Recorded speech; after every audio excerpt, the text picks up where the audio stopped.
DreAllDay.com. You are now tuned into the show where you learn the discipline to show up day after day to do the work, confidence to put yourself out there boldly and authentically, and the mental toughness to continue showing up, doing the work, putting yourself out there even when the success you've expected to achieve has yet to be achieved. And on top of all this, we're not done. You're going to get a huge dose of personal initiative. What is that? That is the go-getter energy that moves any one of us, including yourself, to go and make things happen instead of waiting for things to happen. And then we're going to put all this together into a series of frameworks, approaches, insights, strategies, and techniques, all underneath the umbrella of one unifying philosophy that is called Work on Your Game. My name is Dre Baldwin, also known as DreAllDay, and welcome to the show. And today's topic is feelings don't care about your facts. Yes, you heard me correctly. That was not backwards. Feelings don't care about your facts. Now, I talked about the flip side of this, that facts don't care about your feelings, back in episode number 2159. Many of you may be familiar with that phrasing. Maybe you've heard somebody say it before. Maybe you've had somebody use it on you. Maybe you have used it yourself. Maybe you told it to yourself. Hopefully you do. At the same time, we need to examine how and why the opposite of this is also true. The inverse is also true. And actually, as a matter of fact, if we really think about it, and today you will think about it because I'm going to explain how you should look at this and how you should think about it, it is actually even more true than the facts not caring about your feelings is true, but feelings not caring about your facts is even more true. That's what we're going to explain and examine. We're going to examine, and you're going to have a better understanding of it as we get through today's masterclass. Speaking of such, before we jump into the points, let me remind all of you and beseech you to make sure you are subscribed to the show wherever you are listening to it, whether you're watching on YouTube or you're listening on Spotify or Apple. Make sure you subscribe to the show, and please leave a rating of the show, whichever platform you are listening. So I'm looking right now what our ratings are on Apple Podcasts. I believe the last I checked, we had on Apple Podcasts, we have a 4.9 out of 5 rating, which is great.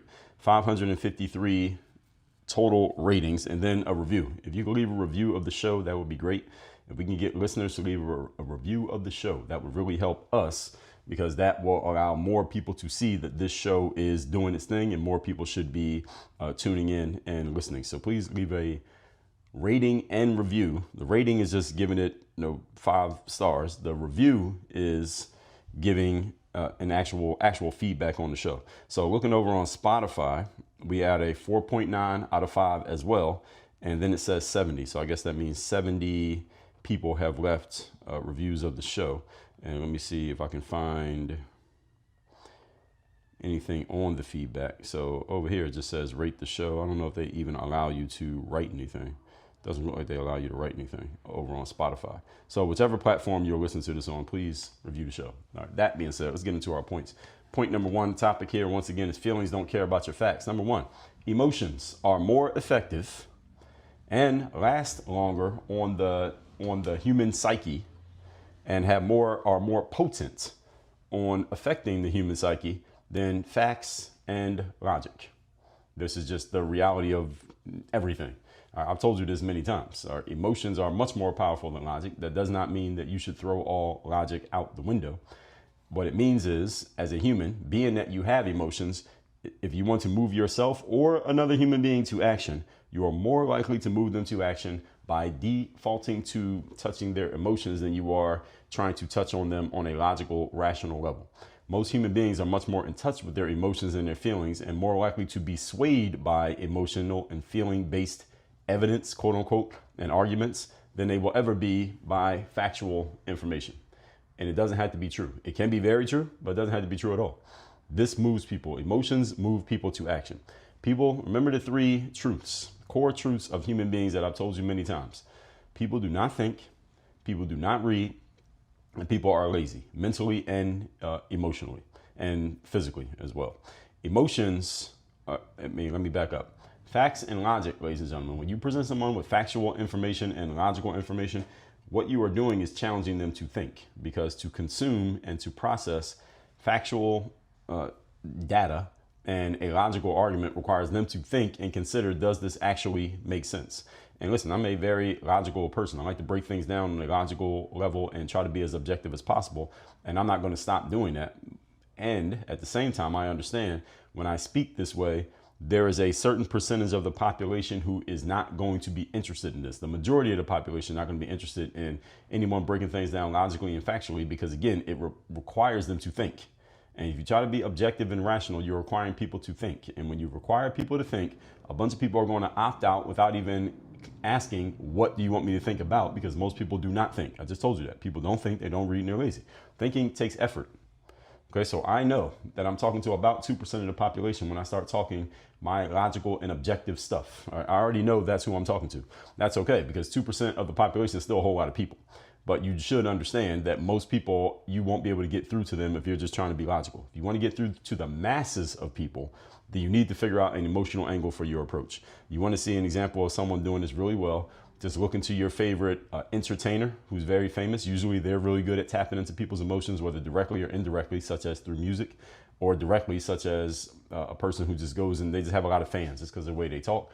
And then also look to politicians. Politicians are great at tapping into people's emotions, especially people who are very effective and have been around on the federal level for a long time. Because at the federal level, you have to reach the masses of people. We're talking millions of people. So look at the presidential campaigns of the last, just in your lifetime, as long as you've been alive, the people who win are usually the one who was better than the other at getting an emotional point across to their audience. Every election that we've seen in the last 25 years, that was been the winner.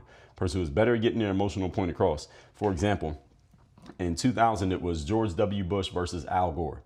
Now, George W. Bush, of course, comes from the stock of being the son of the president we had just had once removed, which was George Herbert Walker Bush. And he had that going for him. And Al Gore had going for him that he had been the vice president under the outgoing two-term president, Bill Clinton. And this was the battle between the two of them. Now, we know, long story short, George W. Bush won, and he actually ended up being a two-term president. And an interesting thing was, I think it was a few years after Gore had lost that election. And remember, there was the whole issue of the ballots in the state of Florida, and did W. Bush actually win or not? If you remember that story. Al Gore was actually, it wasn't Al Gore, it was Tony Robbins was giving a TED talk, a TEDx talk, or maybe it was at the TED event talk. He was giving this talk, and I think it was the first time Tony had ever appeared on stage at TED. And what's funny about Tony's talk, if any of you has ever heard Tony Robbins speak, the guy does not give brief talks. He doesn't give brief talk. I just heard Tony speak about a month ago from when I'm recording this. And I already knew that Tony was going to speak for probably 4 to 6 hours, and that's exactly what he did. And when Tony Robbins speaks, they don't even put a schedule. They don't put an end time when Tony speaks. They say Tony's going to come on the stage at this time. They don't tell you when it's going to be over, because that's the guy just talks and talks and talks. Not in a negative way. The guy just gets going and he goes. TED is very, very strict when it comes to time limits. A TED Talk is usually no more than 18 minutes long. Most TED Talks don't take the full 18 minutes. Tony gave a TED Talk.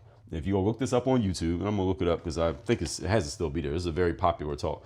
And when I saw this talk, this is one of the first times I had really heard Tony. I didn't really know his work at this point. And I believe, let me see if this talk is still up there, because I remember watching this when it happened. Yeah, it's still up there. It was Why We Do What We Do. And he uploaded it to his own YouTube channel. And it has 2.6 million views. But I would think that the original talk, when he did it originally at TED, I don't know if the old video, when he originally did it, that probably has more than 2 million views. I would guess it has a lot more than that. I don't see the original one, but he took the video and put it on his channel. Either way, we still get the point across. The video itself, Tony Robbins' video, 23 minutes long. And again, TED is extremely strict about nobody going over time. And watch the video, you'll see what he does when he gets to what's supposed to be his end time. Is actually a really good, it was masterful. I don't know if he planned it, but whatever he did, it was masterful. Go watch that video. It's 23 minutes long. Find it on YouTube. I'm bringing up Tony Robbins because while he was speaking, he notices that Al Gore is in the audience. I'm not going to give away how Al Gore identified or called himself out in the audience, but it's actually really funny. So that's why you should go watch that TED Talk. It's actually really funny, and you get a really good feel of Tony's skill in what he does in that TED Talk. So Al Gore basically raises his hand in a way during Tony's speech. And it's kind of hard to interrupt Tony Robbins when he's talking, but that's what ended up happening. Again, watch the speech and you'll understand what I mean. So what Tony Robbins says, because one of the things that he brings up often to people is that you need the triad. You need the triad of the story you're telling yourself in your mind. You need the emotional connection to what you're doing, or the story you're telling yourself in your mind, what you are focusing on, what you're paying attention to, and the story comes from what you pay attention to. And then you got to get your physiology aligned. And at some point in the talk, he's asking people, any of you has ever come up short on a goal? What were you coming up short on? And Al Gore ends up pointing himself out. And again, lots of talk so you understand it. And Tony ends up going on a tangent and saying to Al Gore that I heard you giving a speech about the environment, because Al Gore is actually probably in this, let's just say this wave of people talking about the environment and the threats of environment and, the whole climate change conversation and all that. Al Gore came out with a documentary called The Inconvenient Truth many years ago. And Al Gore kind of hitched his wagon to that. That was the main thing that he spent his time talking about, in addition to running for president. Outside of that, that's been his main thing. And what Tony pointed out to Al, and this is the point that I'm trying to make to you, after my long digression here, is he said to Al that if you had took the same energy that you had when you were talking about the climate and the threats to our earth and put that same energy into your speeches when you were running for president, you would have won. And I'm saying all that to wrap up this first point, that when you really want to reach people, you need to reach them on an emotional level, because logic alone is often not enough, not only for other people, but it's also not enough for you. How many of you intellectually understand there's some things you need to be doing that you ain't doing? Of course.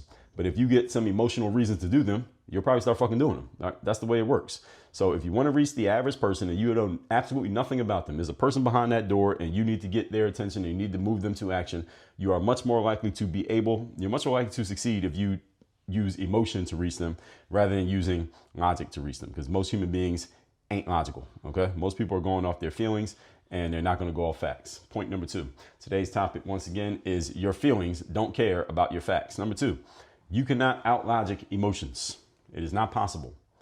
You cannot outlogic emotions if your goal is to move someone to action. That's the reason why you need to understand this. Now, you can outlogic emotions if your goal is to make somebody look dumb, or you want to debunk their position, or you're a lawyer and you're arguing against them in court. Yes, you can outlogic emotions. That can work very well. But if you are trying to get someone on your side, if you're trying to persuade someone, if you're trying to get someone from thinking this way to thinking that way, you're trying to get someone from going in that direction to going in this direction, you cannot use logic to get them out of their emotions if they are emotionally engaged in the thing that they want to do. You want to move someone to action, including the person in the mirror. You need to figure out a way to make your logical understanding become an emotional trigger. Let me say that again. You need to find a way to get your logical understanding to become an emotional trigger.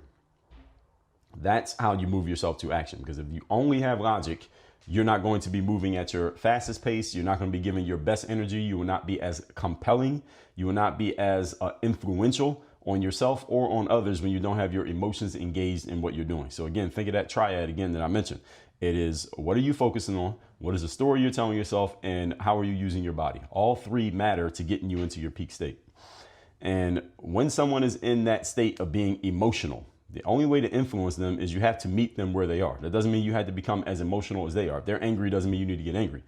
If you're a man, for example, you ever been in an argument with a woman, you should understand very well that you cannot outlogic emotions. All of you are nodding your heads right now.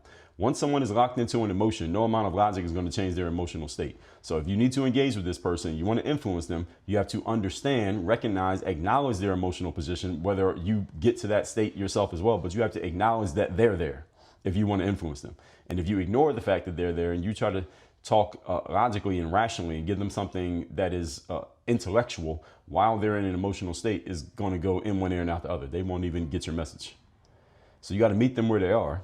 And once they know that you know where they're at, then you may possibly get an opening to insert your logic or knowledge or information or whatever it is. Even better, the best thing you can do is figure out a way to emotionalize your intellectual understanding. So whatever you understand intellectually, you should try to figure out a way, how do I get this thing that I logically and rationally understand? How do I get this across in an emotional way such that I can reach more people? I can move more people to action, and the message will probably last longer on their brains because I gave them something emotional. People remember how they feel more than they remember what they heard or what they read or what they know. People always remember feelings. So you could ask somebody to tell you about something that they felt 20 years ago, and they can tell you how they felt, where they were, what happened. They can tell you the whole story. Ask them to tell you something that they learned 20 years ago. Most people will struggle to come up with something. Even though they did learn stuff, we tend to forget information. Information is very easily forgettable. Doesn't mean it's not valuable, but it's very easily forgettable. Feelings don't get forgotten as easily. And there's a whole lot of biology behind why that is. But we register feelings in our bodies.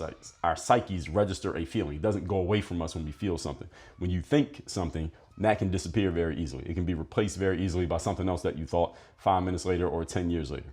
Moving on to point number 3. Today's topic, once again, is feelings. Do not care about your facts. Number 3, with a strong enough emotional reason, energy can overcome logical barriers that stop those who don't have strong reasons. Let me say that again, and I'll break this sentence down. It's a long sentence. When you have a strong enough emotional reason for anything, doesn't matter what it is, when your reasons are strong enough, the energy that comes from that emotion, because emotions have energy in them, and energy is 85% of the job in life. Energy is one of our 5 forms of investment. The energy from your emotions can overcome any logical barrier that would otherwise stop you if you didn't have that emotion, that would otherwise stop anyone else who doesn't have that emotion. So let me give you, let's just think about this with a simple example. If you are, Napoleon Hill talks about this in one of my favorite books, probably my top 5 book, one of my top 5 books called The Law of Success. Napoleon Hill, very long book. You should read it. It has everything you need to know about personal development right there in that book. And one of the things that he said is that if you're in a room right now and you tried to break down the door to that room, let's say you close the door, you just try to break down the door, just break through the door. Don't open it, but try to break it through. Most people probably could not break down the door. If I just asked you to get up from reading this book and go break down the door, most people could not do it. But if you were in that same room and the room was on fire and there was no way out, the door is locked, the windows are locked, and you cannot get through them any other way, the only way out of that burning room to save yourself from dying is to break down the door, you, exact same person, exact same door, could break down the door. That's what I mean. That's what illustrates this third point. If you needed to get out of the room, you can get out of the room by breaking down the door, but no, otherwise you wouldn't break down the door. If your only way out of the room was to jump through the window, you would jump through the window, even though if I asked you to jump through the window just to prove that you can do it, most people would not do that. You wouldn't jump through the window. Why would I jump through a window? It's stupid. It's going to break the window. I'm going to get glass all over myself. It's going to be really inconvenient. Why would I do that? But if the room was on fire and the only way to save your life was to jump through the window, you would jump through the window without thinking about it. That's what I mean when I say when you have a strong enough emotional reason, it can overcome a logical barrier. Logically, you wouldn't jump through a window for any other reason. Logically, you wouldn't try to break down your door if someone just challenged you to do it. Why would you do that? That's stupid. But if you had a strong enough emotional reason, you would do either one. You might do both. See, you can use this reality on yourself. Remember that logic and rational thinking, ladies and gentlemen, are the steering wheels of humanity. They steer the vehicle. You need logic and rational thinking so you don't run into walls or run yourself off of cliffs. At the same time, if you steer a car properly, but you have no gas in the car is not going anywhere. You will be pointed in the right direction, but you never actually get there because you can't move because you have no gas. What is gas? Gas is the fuel. It's the energy. Also is what is extracted from an emotion. When you feel an emotion in a strong way, there is energy in that emotion. That's why emotions are good things when they are channeled properly. When you recognize and channel an emotion properly, there's a ton of energy within that allows you to do things that you would not be able to do if you did not have access to that energy. That's again why energy is one of your 5 forms of investment. You have time, money, attention, energy, and focus. You need energy. Energy is 85% of the job in life, meaning if you have all the right information, all the right access, all the right knowledge, all the right talent, and the right intentions and everything, but no energy, you will not achieve your outcome.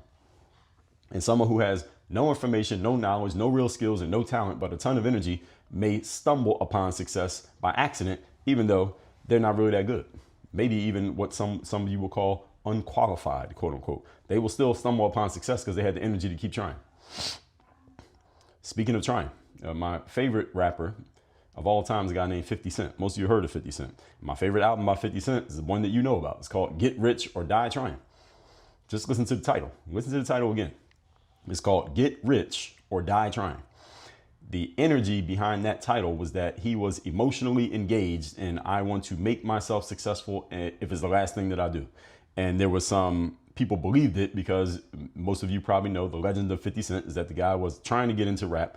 He had been in the streets before that. And when he was on his way to getting into rap, some old street street conflict came and revisited him. He got shot 9 times, damn near died, survived the shooting, and then he came and built his whole rap career around, I'm this indestructible gangster who they shot me 9 times and I didn't die. So when he says get rich or die trying, there's some realness attached to it because the story we already knew.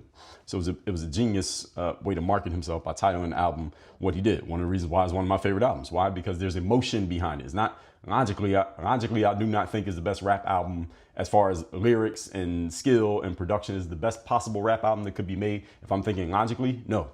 But did it move me and a whole lot of other people on an emotional level? And the answer is absolutely yes.